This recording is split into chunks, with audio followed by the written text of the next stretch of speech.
The crystal champagne flute shattered against the marble floor, echoing like a gunshot through the silent ballroom. 300 guests froze their eyes locked on Marcus, whose face was twisted in a sneer as he pointed a shaking finger at his pregnant wife, Chloe. "Look at you," he shouted, his voice dripping with venom. "You're pathetic. You're nothing but a burden, dragging me down." He thought he was untouchable. He thought she was just a poor girl he had saved.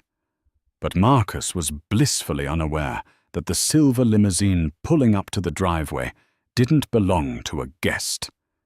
It belonged to the one man who could dissolve Marcus's entire existence with a single phone call. What happens when a cruel husband pushes his wife too far, unaware of who her father really is? You won't believe the instant karma that was about to hit him. The rain battered against the tinted windows of the Mercedes S-Class, blurring the lights of downtown Seattle into streaks of grey and gold.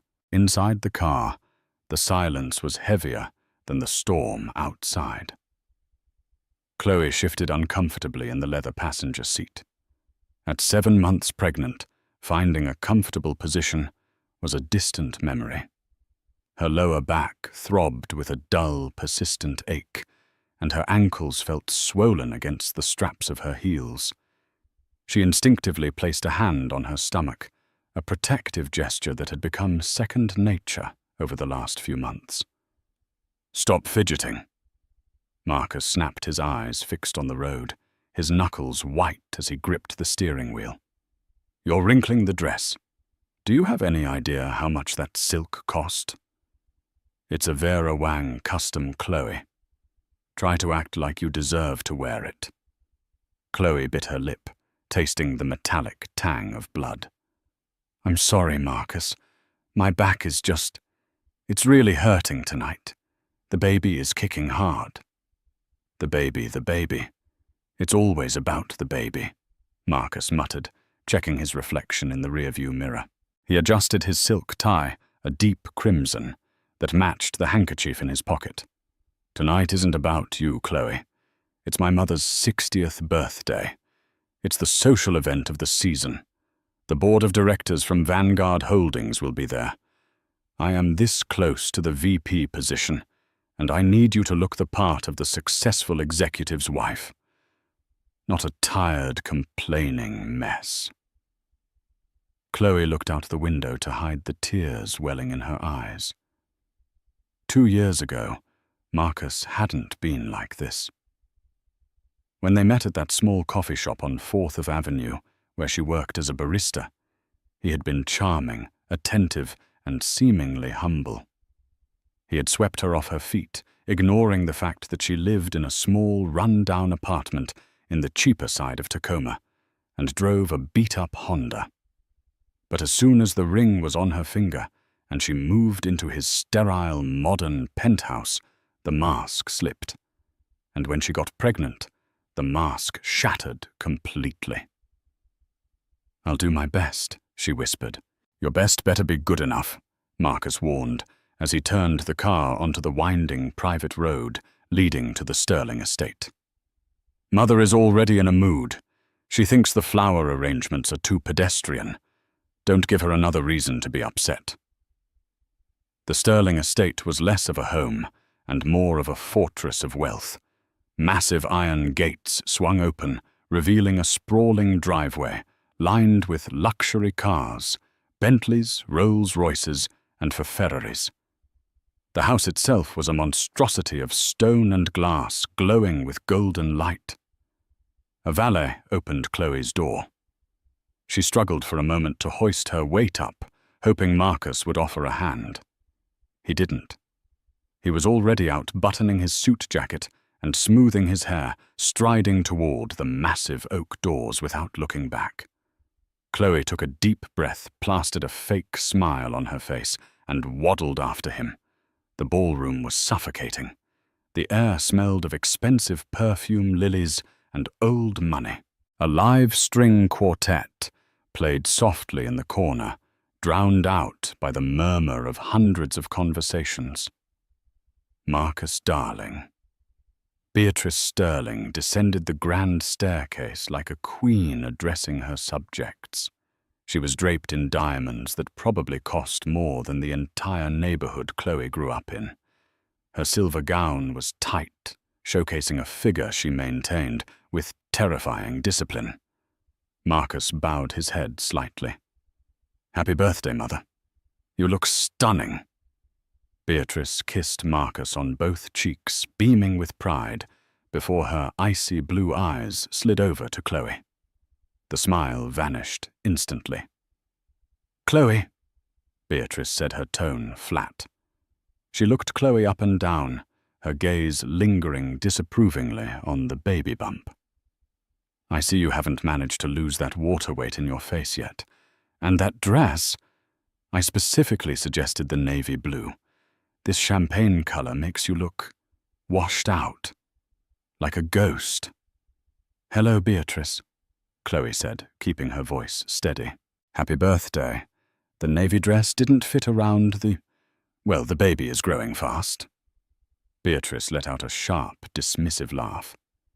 "Yes, we are all painfully aware of the condition you're in. Just try not to knock over any waiters, dear. It would be terribly embarrassing for Marcus." Beatrice turned her back on Chloe, immediately linking arms with her son. "Come, Marcus. Mr. Henderson from the acquisition team is dying to meet you. He's by the bar." "Stay here," Marcus hissed at Chloe over his shoulder. "Don't wander off. And for God's sake, don't eat the hors d'oeuvres. You've had enough." Chloe stood alone in the middle of the crowded room, feeling small despite her size. She watched her husband and mother-in-law disappear into the crowd, laughing as if they didn't have a care in the world. She felt a sharp kick in her ribs. "It's okay, little one," she whispered, rubbing her belly. "We just have to get through 3 hours, then we can go home." But Chloe had no idea that in less than an hour, this party would turn into a battlefield. 40 minutes passed. Chloe's legs were screaming in protest. She had tried to find a chair, but every seat seemed to be occupied or reserved with a meticulously placed Gucci clutch.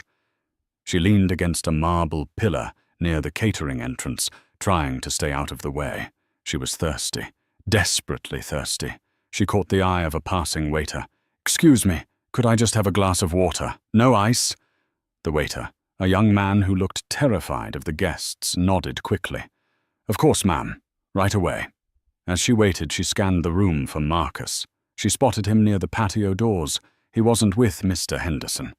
He was standing intimately close to a woman Chloe recognized, Jessica Thorne. Jessica was the daughter of a real estate tycoon, tall, blonde, and dangerously beautiful. She was everything Beatrice wanted for a daughter-in-law.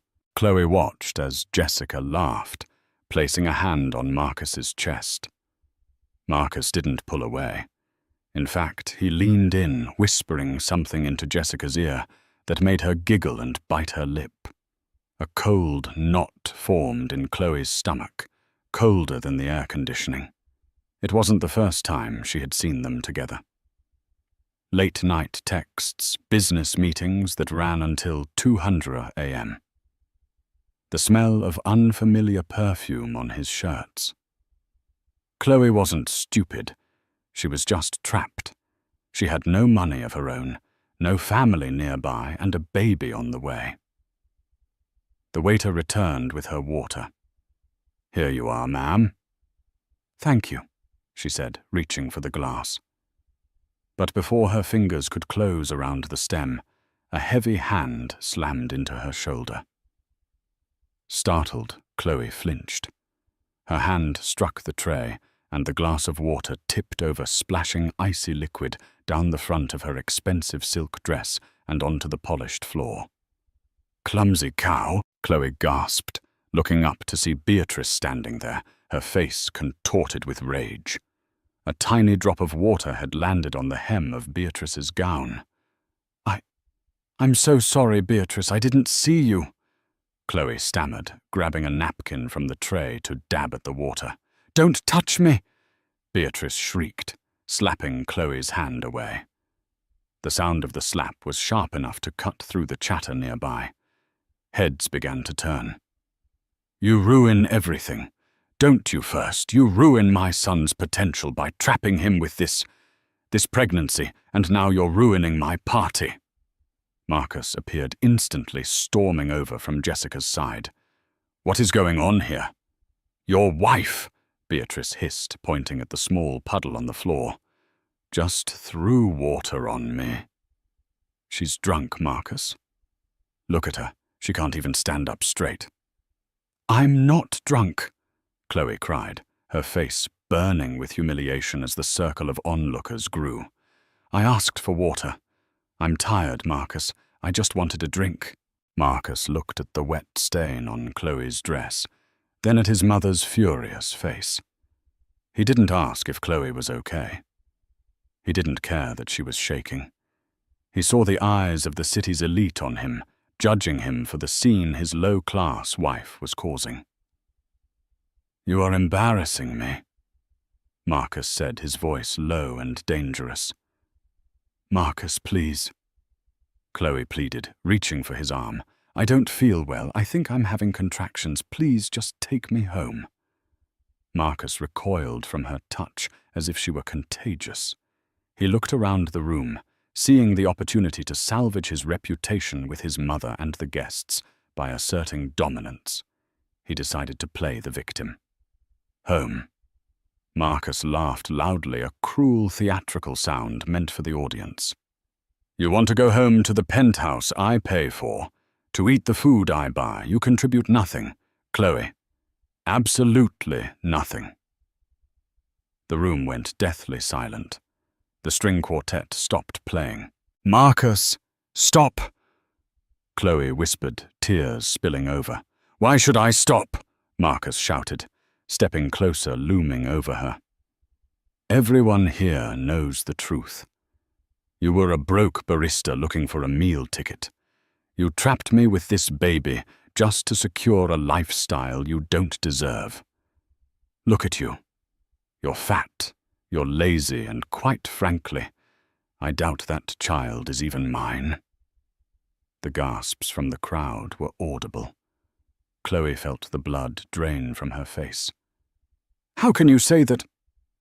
I say it because it's true, Marcus roared. I'm done, Chloe. I am done pretending. As of tonight, we are finished. You can take your things and get out. Go back to whatever trailer park you crawled out of.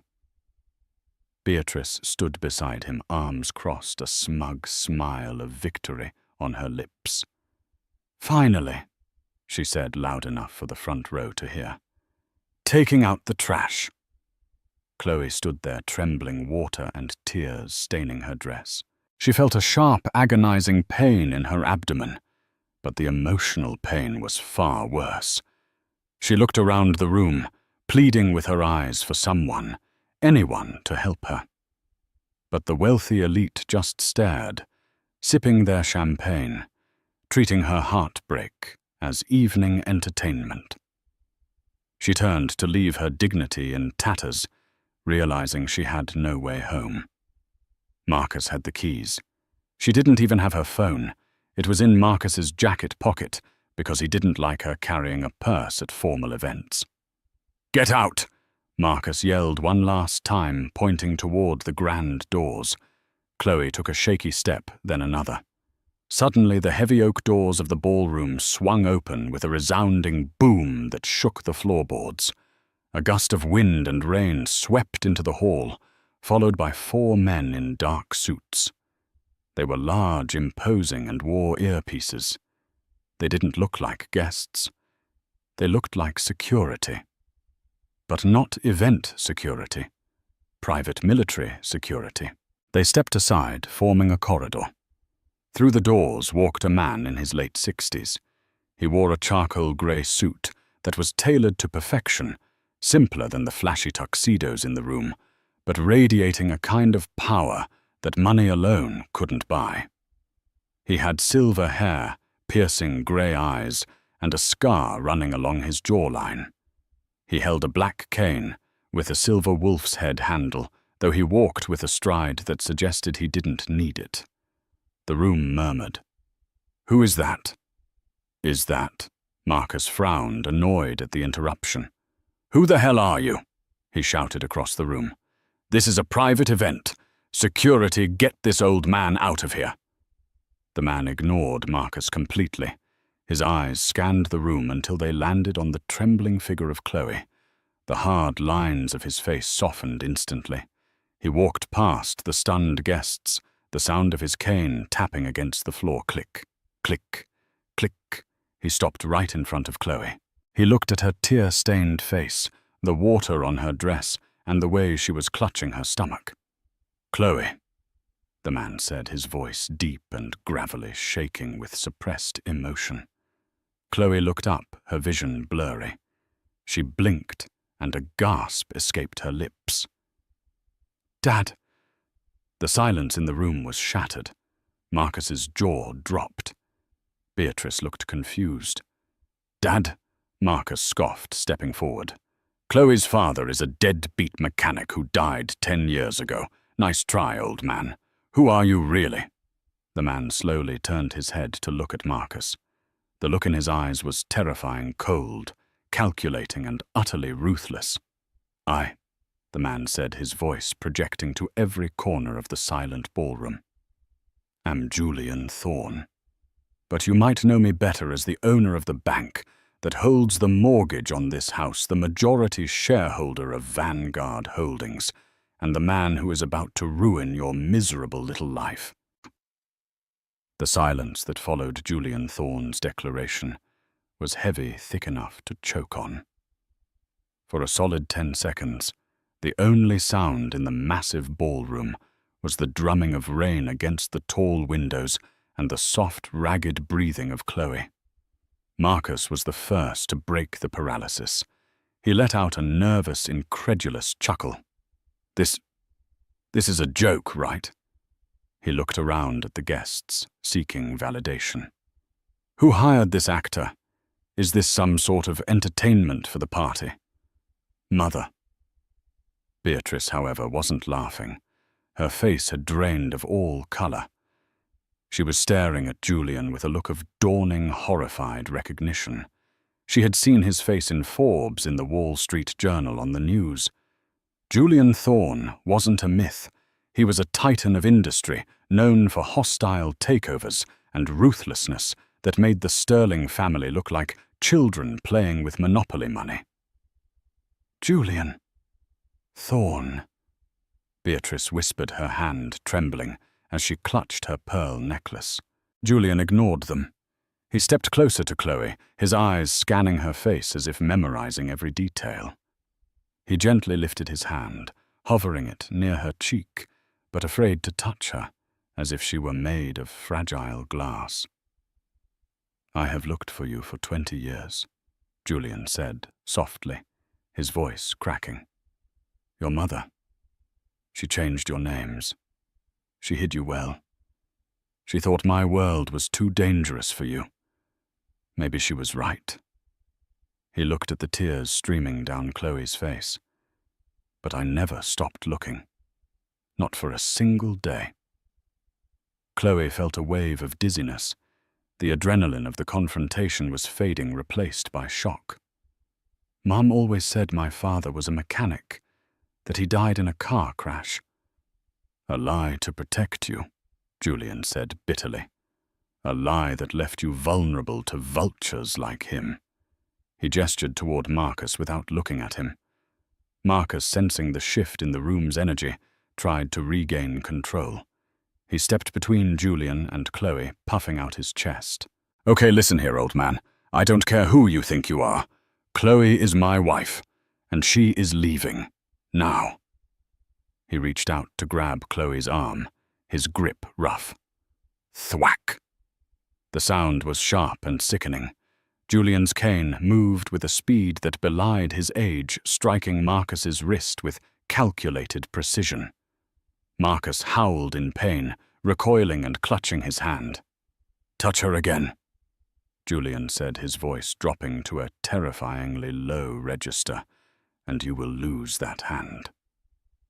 The 4 security guards in the doorway stepped forward in unison, their hands resting on their holsters. The message was clear. Try us. Marcus cradled his wrist, his face red with humiliation and pain. You assaulted me. Did everyone see that I'll sue you? I'll take everything you have. Julian slowly turned to face Marcus. He adjusted his cufflinks, completely unbothered. Sue me? Julian let out a dry, dark laugh. With what money, Marcus? The money you think you have, or the money you've been embezzling from the company, accounts for the last 6 months. The room gasped. A murmur rippled through the crowd of board members and investors. Marcus froze. I don't know what you're talking about. I do, Julian said calmly. I know about the offshore account in the Caymans. I know about the consulting fees paid to shell companies registered in your name. I know everything, Marcus, because for the last 3 months, while you were busy buying suits and mistreating my daughter, our auditors have been tearing your life apart from the inside out. Beatrice stepped forward, trying to salvage the situation with her trademark manipulation. She forced a trembling smile. Mr. Thorne, surely there has been a misunderstanding. Marcus is a rising star at Vanguard. We are a respectable family. If Chloe really is your daughter, which is a delightful surprise, truly, then we are family. We should be celebrating this union, not fighting. She reached out to touch Julian's arm, attempting to charm him. Julian looked at her hand on his sleeve as if it were a cockroach. Remove your hand, he commanded. Beatrice snatched her hand back as if burned. Family. Julian repeated, his voice dripping with disdain. I stood outside those doors for 10 minutes before I entered. I heard what you called her. Trash. A burden. You watched your son humiliate a pregnant woman, my daughter, carrying your grandchild, and you laughed. You called it taking out the trash. He stepped closer to Beatrice, towering over her. You are not family. You are parasites, and I am the exterminator. You can't talk to us like that in our own house, Beatrice shrieked, her facade crumbling into hysteria. Security, remove him. Your house. Julian raised an eyebrow. He reached into his inside jacket pocket and pulled out a folded document. He tossed it onto a nearby table. I suggest you read the foreclosure notice on the bank loan you defaulted on 3 months ago. You've been living on credit and borrowed time. Beatrice, the bank sold the debt yesterday. To me. The guests began to whisper frantically. The Sterling family was broke. The house wasn't theirs. Get out of my house, Julian said calmly. But not you. Chloe, you stay. This is your house now if you want it. Or we can burn it to the ground. It's up to you. The revelation that the Sterling family was financially ruined sent shockwaves through the party. Guests began to awkwardly shuffle away, checking their phones, signaling their valets. No one wanted to be associated with a sinking ship. Marcus, however, was in deep denial. He was a narcissist, and narcissists do not accept defeat easily. He looked around wildly, his eyes landing on Jessica Thorne, the blonde heiress he had been flirting with earlier. Jessica was standing near the buffet, sipping champagne, watching the scene with an unreadable expression. Marcus saw a lifeline. Jessica, Marcus called out, stumbling toward her. Jessica, tell him. Tell your father, well, tell Mr. Thorne who I am. We have a connection, right? We're going to be partners. Marcus turned to Julian, a smug grin returning to his face. You think you've won. I have backups. I have connections. Jessica Thorne and we're close. Her father is a real estate mogul in New York. If you fire me, I'll just go to work for them. In fact, Marcus lowered his voice, trying to sound conspiratorial, though the whole room could hear him. Jessica and I are more than just friends, aren't we, Jess? Chloe is the past. Jessica is the future. He reached for Jessica's hand. Jessica Thorne stepped back smoothly, avoiding his touch. She set her champagne glass down on a passing tray. She looked at Marcus, then she looked at Julian, and then she smiled. But it wasn't the flirtatious smile she had given Marcus earlier. It was a cold, predatory smile.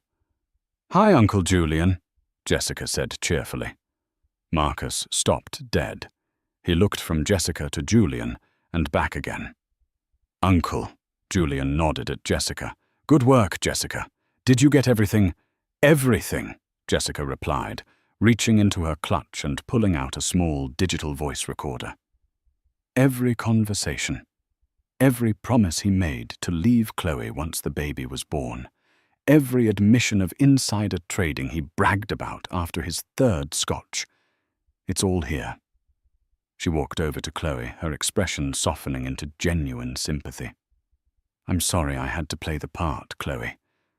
Uncle Julian needed concrete proof of his infidelity and his illegal dealings to ensure he didn't get a single cent in the divorce. I had to let him think I was interested." Chloe stared at the beautiful woman, her mind reeling. You were spying on him."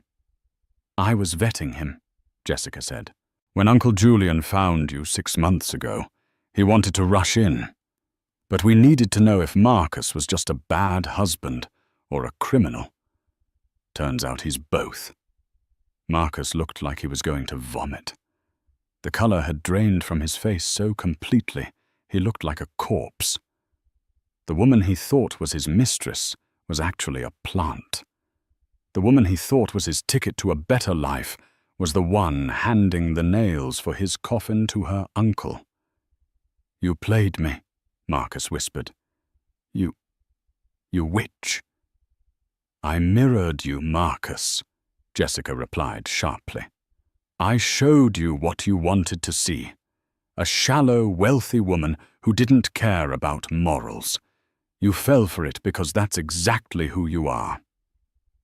Julian tapped his cane on the floor, drawing attention back to him. "The Vanguard board is meeting an emergency session right now via video conference.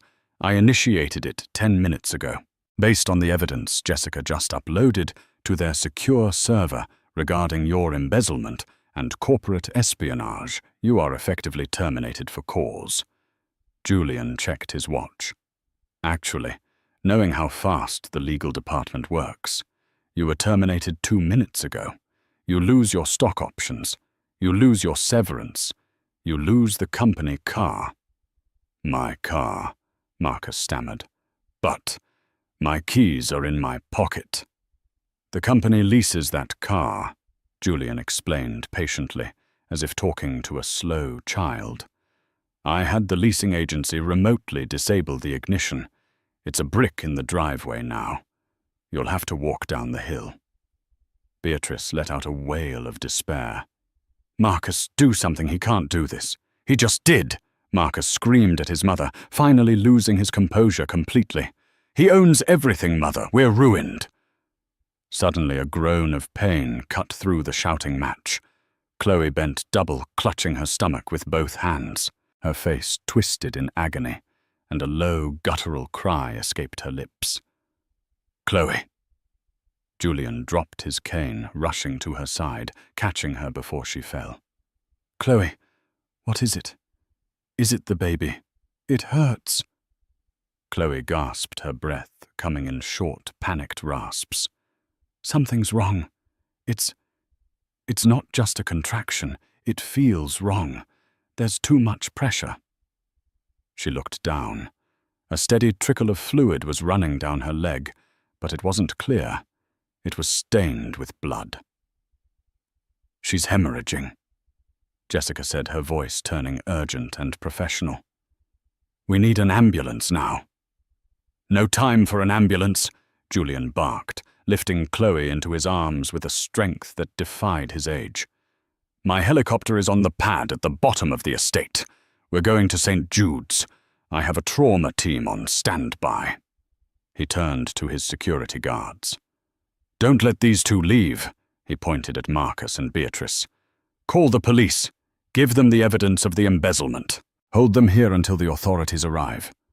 "Wait," Marcus shouted, seeing his wife and his leverage being carried away. "That's my child. You can't take her, I have rights." Julian paused at the door, holding his daughter close. He turned one last time, his eyes burning with a cold blue fire. "You gave up your rights when you threw her out in the rain," Julian said. "If anything happens to my daughter or my grandson tonight, Marcus, prison will be the safest place for you, because if you're on the street, I will hunt you down." With that, Julian carried Chloe out into the storm, leaving Marcus and Beatrice alone in the center of the ballroom, surrounded by silent judging guests and 4 armed guards blocking the exits. The party was over. The nightmare was just beginning. The blades of the Sikorsky helicopter sliced through the storm clouds, a rhythmic thumping that matched the frantic beating of Julian Thorne's heart. Inside the cabin, the noise was deafening. But Julian only heard one thing: Chloe's shallow, ragged breathing. She was strapped to a stretcher, an oxygen mask covering her pale face. A flight paramedic was working furiously, checking monitors that were flashing angry red warnings. "BP is dropping 80/50, the paramedic shouted into his headset. "She's losing too much blood. The placenta has detached from the uterine wall. We need to get her to the OR immediately, or we lose both of them." Julian held Chloe's cold hand, his knuckles white. "Stay with me, Chloe," he begged, his voice breaking. "I just found you. You cannot leave me. Not now." Chloe's eyes fluttered open, glassy and unfocused. She gripped Julian's hand with surprising strength. "The baby," she whispered behind the mask. "Save the baby. Please. If you have to choose, choose him." "I am saving both of you," Julian commanded, tears streaming down his face. "Do you hear me? Both of you." Below them, the city lights of Seattle blurred into streaks of rain-slicked neon. Julian felt a profound sense of helplessness. He could buy companies, topple governments, and ruin men like Marcus with a signature, but he couldn't bribe death.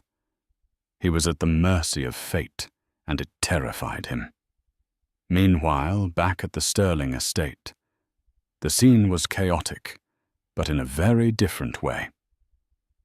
The elegant string quartet had been replaced by the squawk of police radios and the flashing red and blue lights of 6 squad cars parked on the lawn. Marcus was being shoved toward a patrol car, his hands cuffed tightly behind his back. The rain plastered his expensive silk shirt to his skin, ruining the outfit he had spent 2 hours selecting. "This is a mistake," Marcus screamed, struggling against the grip of a burly officer. "Do you know who I am? I am the vice president of Vanguard Holdings.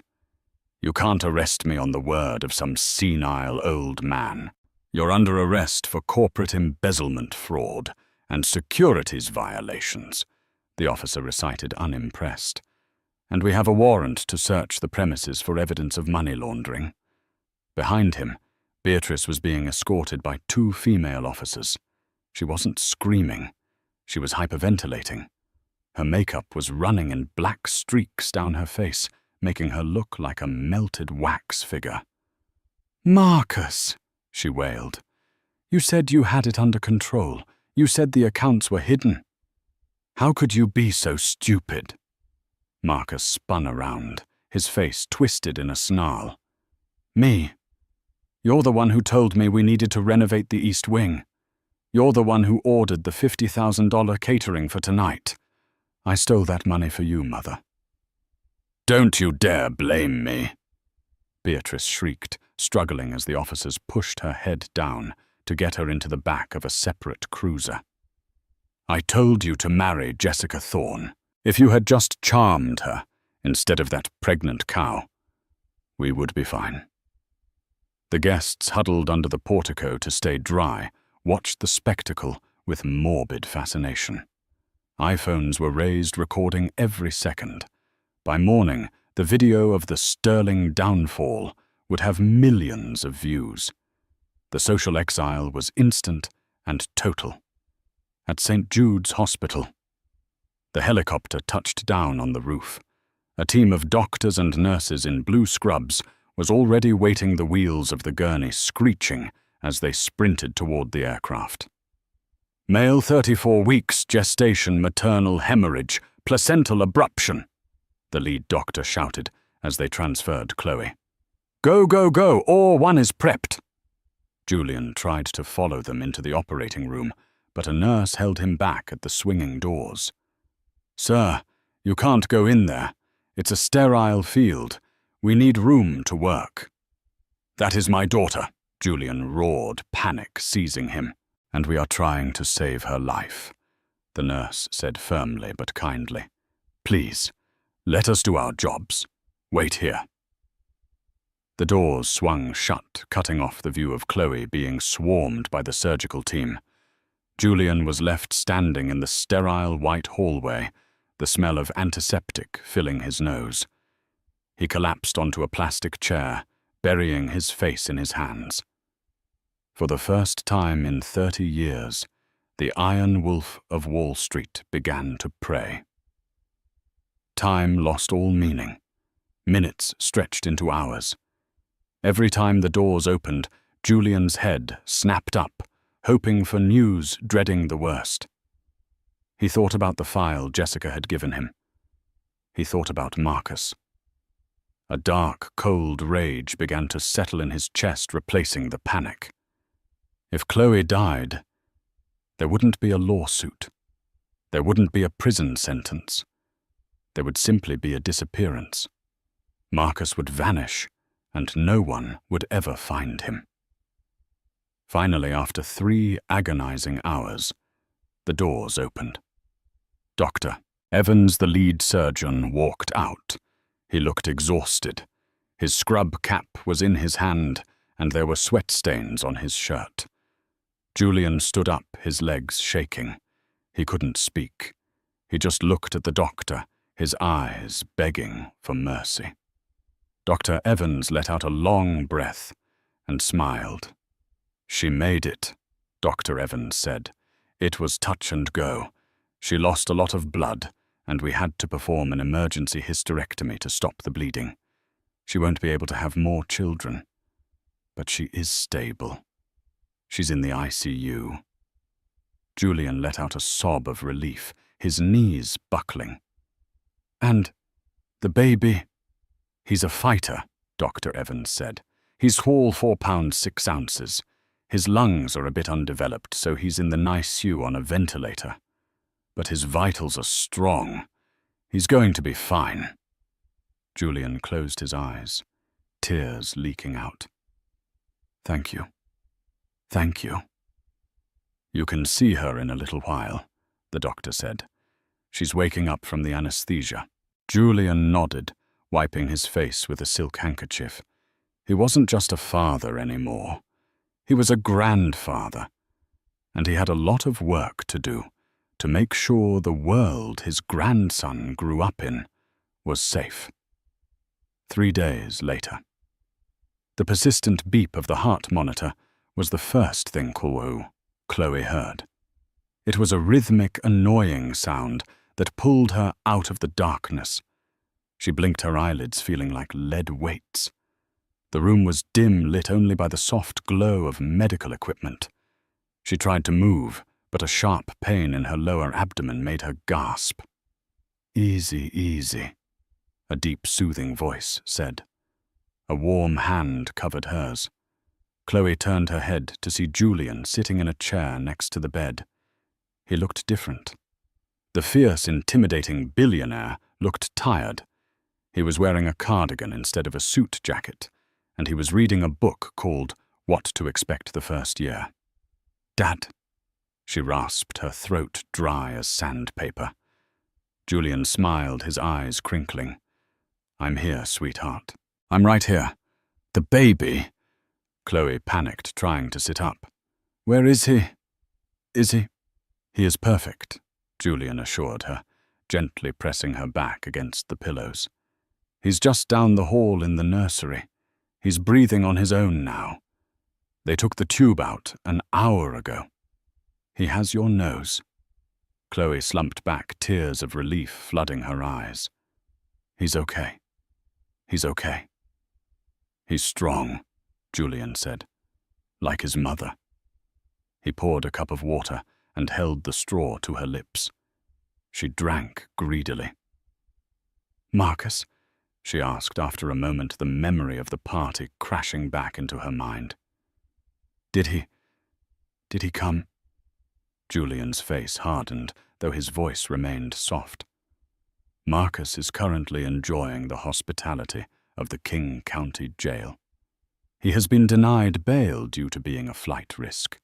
It turns out he had a fake passport and a ticket to Brazil booked for next week. He was planning to leave you, Chloe, even before the party." Chloe closed her eyes, a single tear tracking down her temple. "I knew he didn't love me anymore. But Brazil. He's being charged with 12 counts of felony embezzlement," Julian continued. "But that's the least of his problems." Julian reached into his bag and pulled out a tablet. He hesitated. "I didn't want to show you this yet. But you need to know who you are living with. You need to know that you are never, ever going back to him." He tapped the screen and held it up. It was a document, a life insurance policy. "He took this out 3 months ago," Julian said, his voice trembling with suppressed rage. "A $5 million policy on your life. Double indemnity for accidental death." Chloe squinted at the legal jargon. I don't understand." "Chloe," Julian said gravely. "He didn't just want to leave you. The night of the party, he was escalating the stress intentionally. He knew you had high blood pressure. He was trying to induce a medical crisis. He didn't want a divorce. He wanted a widower's payout." The room went silent. Chloe felt cold, a deep, bone-chilling cold that had nothing to do with the air conditioning. The cruel words, the public humiliation, the way he ignored her pain. It wasn't just cruelty. It was a calculated attempt to kill her. He wanted me to die," she whispered. "He wanted the money," Julian said. "He owed a lot of money to some very bad people. Loan sharks. He gambled away the company funds and they were coming for his knees. You were his exit strategy." Chloe looked at the ceiling, feeling the last remnants of love she held for her husband turn into ash. She didn't feel sad anymore. She felt angry. "I want to see him," Chloe said suddenly. "Chloe, no." Julian shook his head. "You need to rest. You don't need that stress." "I want to see him," she repeated, her voice gaining strength. "I need him to see me. I need him to see that I'm alive. And I need to tell him that he will never see his son." 2 days later, Chloe was wheeled into the visitation room of the county jail. She was still weak, seated in a wheelchair, but she had insisted on wearing a sharp-tailored white dress that Julian had bought for her. She had her hair done. She looked like a Sterling. No, she looked like a Thorne. Julian stood behind her wheelchair, a silent sentinel. On the other side of the plexiglass, Marcus was brought in. He looked terrible. His hair was greasy. He had a bruise on his cheek, courtesy of a cellmate who didn't like his attitude and he was wearing an ill-fitting orange jumpsuit. When he saw Chloe, his eyes lit up, not with love, but with desperation. He grabbed the phone receiver. "Chloe, baby," Marcus cried into the phone. "Thank God you're okay. I've been so worried. You have to get me out of here. These people, they're animals. You have to tell them it was all a misunderstanding." Chloe slowly picked up the receiver. She didn't smile. She just stared at him with cold, dead eyes. "Hello, Marcus," she said. "Chloe, listen to me," Marcus pleaded, his eyes darting around. "I know I was stressed at the party. I said some things I didn't mean. But I love you. And we have a baby now. A son. I have a right to see my son." "You have no rights," Chloe said calmly. "We found the insurance policy, Marcus." Marcus froze. His mouth opened and closed like a fish out of water. The color drained from his face.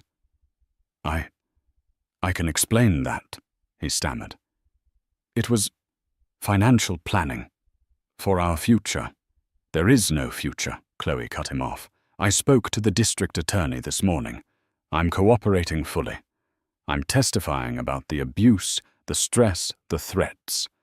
And since my father's lawyers found the loan sharks you owe money to, we handed them over to the FBI. They're testifying against you too in exchange for leniency." Marcus slammed his fist against the glass. "You can't do this to me. I made you. You were nothing before me."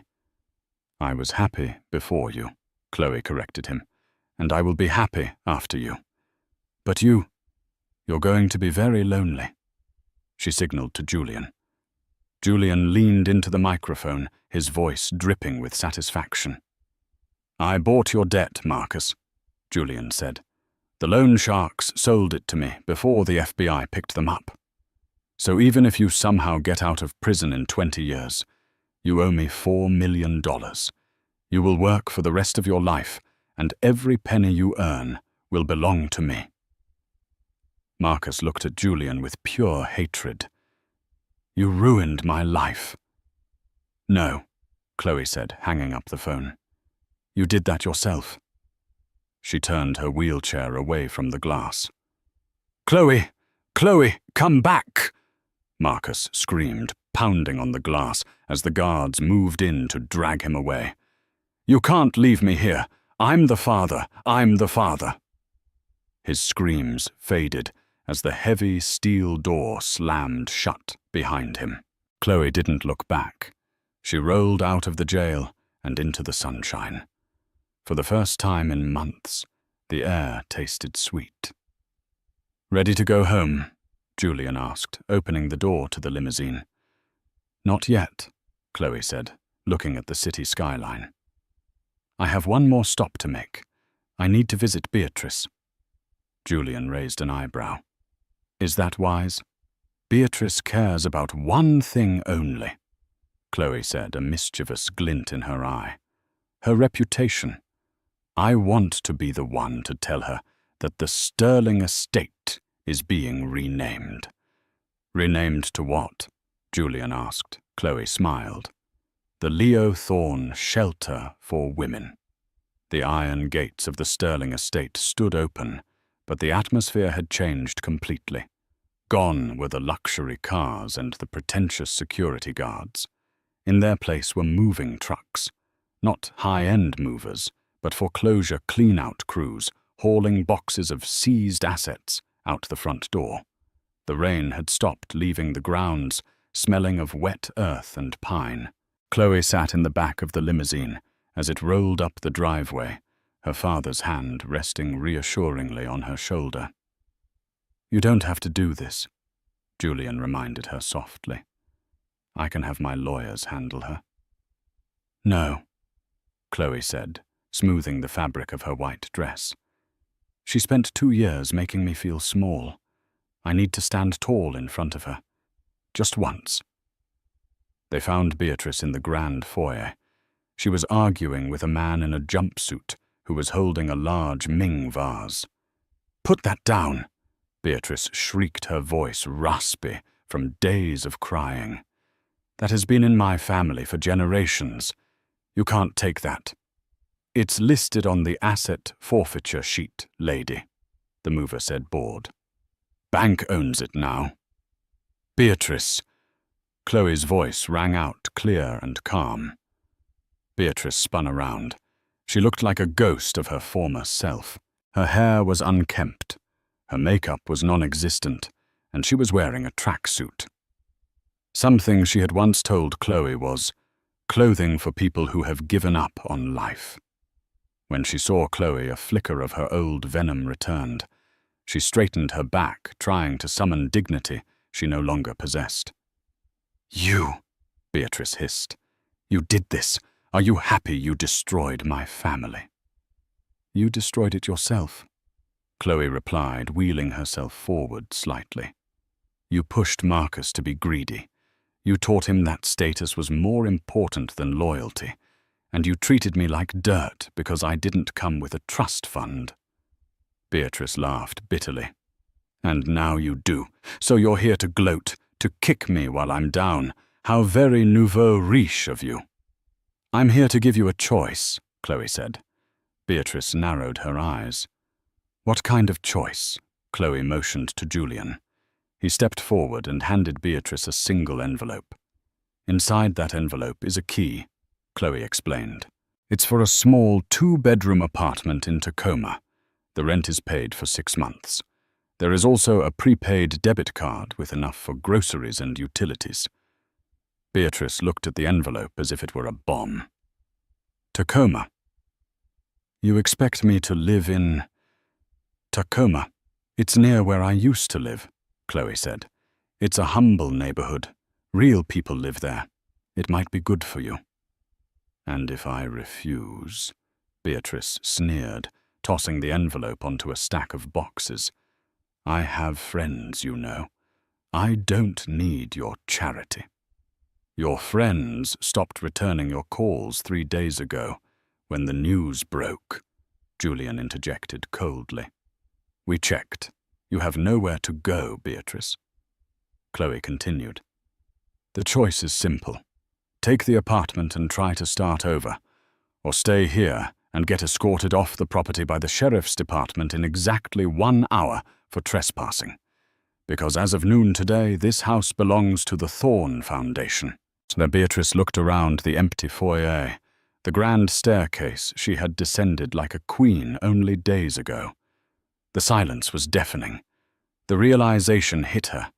She was truly alone. Slowly, with trembling hands, Beatrice reached out and picked up the envelope. She didn't say thank you. She couldn't. She just clutched it to her chest. Her eyes filled with tears of humiliation. "What will happen to the house?" Beatrice whispered. "It's going to be a shelter," Chloe said, a genuine smile touching her lips. "For women and children escaping domestic abuse. Women who need a safe place to hide from men like Marcus. It's going to be filled with laughter and healing instead of judgment and coldness." Beatrice looked at Chloe, really looked at her for the first time. She didn't see the fat, lazy girl she had mocked. She saw a woman of immense power and grace. "Goodbye, Beatrice," Chloe said. She signaled to Julian, and they turned to leave. They didn't watch Beatrice walk out the door. They didn't need to. 6 months later, the sun was shining brightly over the newly christened Leo Thorne Center for Women. The grand ballroom, once the site of Chloe's greatest humiliation, was now filled with round tables, colorful balloons, and children running around playing tag. Chloe stood at the podium, looking out at the crowd. She wasn't wearing a designer gown to impress anyone. She was wearing jeans and a blouse, holding a chubby, laughing baby Leo on her hip. "Thank you all for coming," Chloe said into the microphone. 6 months ago, I stood in this room and felt like my life was over. I felt worthless. But I learned that worth isn't determined by your bank account, your dress size, or your husband's approval. It comes from within." The crowd cheered. In the front row, Julian wiped a tear from his eye. Next to him sat Jessica Thorne, who was now the head of legal counsel for the foundation. Chloe looked down at Leo. He had her eyes and his grandfather's stubborn chin. He gurgled and reached for the microphone, making the audience laugh. Marcus was currently serving the first year of a 15-year sentence. Beatrice was working as a receptionist at a dental clinic, learning for the first time what it meant to earn a paycheck. But Chloe didn't think about them anymore. She looked at her father, her son, and the dozens of women in the room who were finally safe. She raised her glass, not of champagne, but of sparkling apple cider. "To new beginnings," she said. "To new beginnings," the room echoed back. The karma had been hard, swift, and just. But the best revenge wasn't seeing Marcus in a cell or Beatrice in a small apartment. The best revenge was simply being happy. And that is the incredible story of Chloe Marcus and the karma that hit harder than a freight train. It just goes to show that no matter how powerful someone thinks they are, treating people with kindness will always be the true measure of success. Marcus and Beatrice thought they could crush Chloe, but they only succeeded in revealing her true strength and the power of a father's love. What did you think of Julian's revenge? Do you think he was too harsh on Marcus, or did he get exactly what he deserved? I want to hear your thoughts in the comments below. Especially about Beatrice. Should Chloe have helped her at the end? If you enjoyed this story of justice and redemption, please smash that like button. It really helps the channel grow. And don't forget to subscribe and hit the notification bell so you never miss a new story. We have plenty more drama twists and real-life karma coming your way. Thanks for watching and see you in the next video.